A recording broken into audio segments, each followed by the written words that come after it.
बिहार में भाजपा के अध्यक्ष थे 2015 में। ये आदमी बड़बोले हैं। 15 में भी कह रहे थे कि 200 सीट जीतेंगे, 55 गो सीट आया था भाजपा का।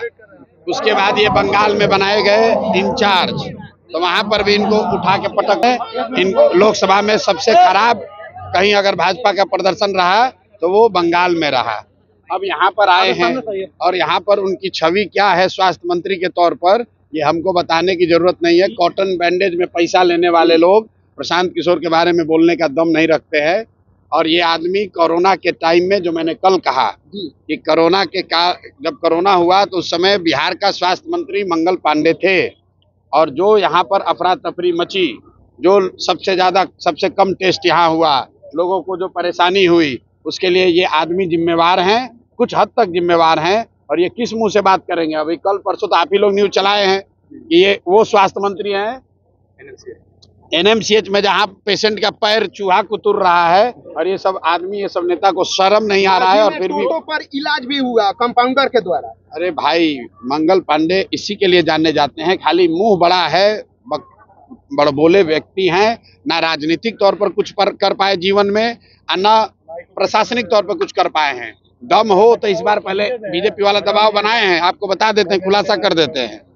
इतना इनका हालत खराब है कि मंगल पांडे पर बीजेपी के शीर्ष नेतृत्व का दबाव है कि इस बार चुनाव लड़िए, चुनाव लड़के दिखाइए, क्योंकि आज तक चुनाव नहीं लड़े हैं। सब रिकमेंडेशन वाले लीडर हैं, नॉमिनेशन वाले, लड़ने वाले लीडर नहीं है। वो तो कह रहे ख्याति प्राप्त करने के लिए आप लगातार उनके ऊपर बोल रहे हैं। किसकी ख्याति प्राप्त? मंगल पांडे के। अब भाई बिहार के जनता से पूछ लीजिए कि मंगल पांडे बड़ा नाम है कि प्रशांत किशोर बड़ा नाम है।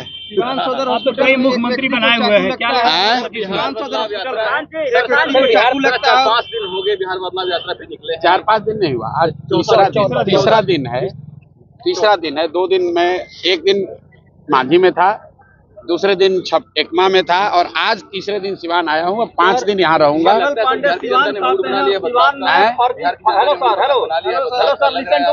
देखिए, मैं इस यात्रा से पहले भी कह चुका हूं कि बिहार में 60% से ज्यादा जनता बदलाव चाहती है, चाहे वो किसी जाति का हो, किसी धर्म का हो, किसी दल का हो। बदलाव सब चाहते हैं, सब चाहते हैं कि बिहार में व्यवस्था बदले। हर व्यक्ति चाहता है कि बिहार में सुधार हो, जो अभी की व्यवस्था चल रही है इसमें परिवर्तन हो। ये जरूरी नहीं है कि हर आदमी जो बदलाव चाहता है वो जनसुराज को चाहता है, मैं गलत बात नहीं करता हूँ। लोग बदलाव निश्चित तौर पर चाहते हैं। अब अगले 5 महीने में जनता के सामने ये विकल्प है कि जो पहले से 30-35 वर्ष से जांचे परखे दल हैं, क्या वो बदलाव ला सकते हैं? उनको जनता वोट देती है, कि उनके सामने एक जो नया सशक्त ईमानदार विकल्प के तौर पर जनसुराज का ऑप्शन है, वो जनता जनसुराज को चुनती है। बदलाव तय है। निजाम, बिहार का निजाम नवंबर में बदल जाएगा, नया मुख्यमंत्री बनेगा, ये लिख के ले लीजिए। बदलाव तय है, कौन बनेगा उसका फैसला अगले 4 महीने के लोकतांत्रिक लड़ाई में तय हो जाएगा।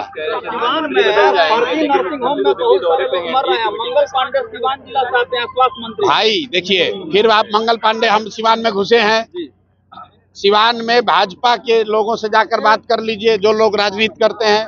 हर आदमी अगर एक व्यक्ति को दोष ठहराएगा तो जिस व्यक्ति का आप नाम ले रहे हैं उसी को दोषी ठहराएगा। कि भाजपा का पूरा संगठन, भाजपा के जो ईमानदार यहाँ कार्यकर्ता रहे, लड़े हैं, वो सब आदमी भाजपा छोड़कर दूसरे दलों में है। क्यों? वो एक ही व्यक्ति को दोष ठहराएगा। हम आज सिवान में आए हैं, मंगल पांडे में दम है तो दिखाएं कितना दम है। जनता सामने खड़ी है, हमको मंगल पांडे जैसे से डरते थोड़ी ना है। को चैलेंज कर रहे थे, मंगल पांडे को चैलेंज कर रहे हैं कि मेरे शासनकाल में मेडिकल का विकास ज्यादा हुआ था, मंच पे बुला रहे हैं। आप भी मंच पे भाई ऐसा है कि मेडिकल का विकास कितना हुआ है, सबसे पहले तो बिहार की जनता से पूछ लीजिए। 2 बरस हम गांव-गांव चले हैं, हमको तो किसी गांव में कोई अस्पताल चलता हुआ दिखा नहीं। स्वास्थ्य मंत्री चाहे तेजस्वी जी के भाई तेज प्रताप हो या मंगल पांडे हो, पिछले 10 बरस से यही लोग स्वास्थ्य की व्यवस्था के लिए जिम्मेवार हैं।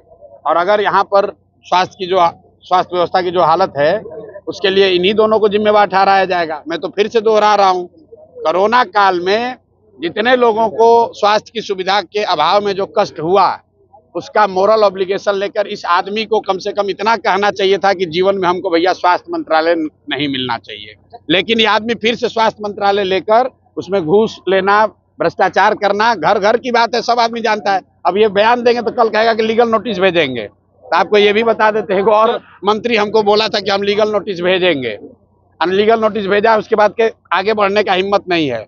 प्रशांत किशोर राजद नहीं है, राजद के नेता नहीं है। हम बालू और शराब का धंधा नहीं करते हैं, चोरी नहीं करते हैं, किसी पद पर नहीं है। सरस्वती की कृपा है, अपना कमाते हैं, अपना खाते हैं।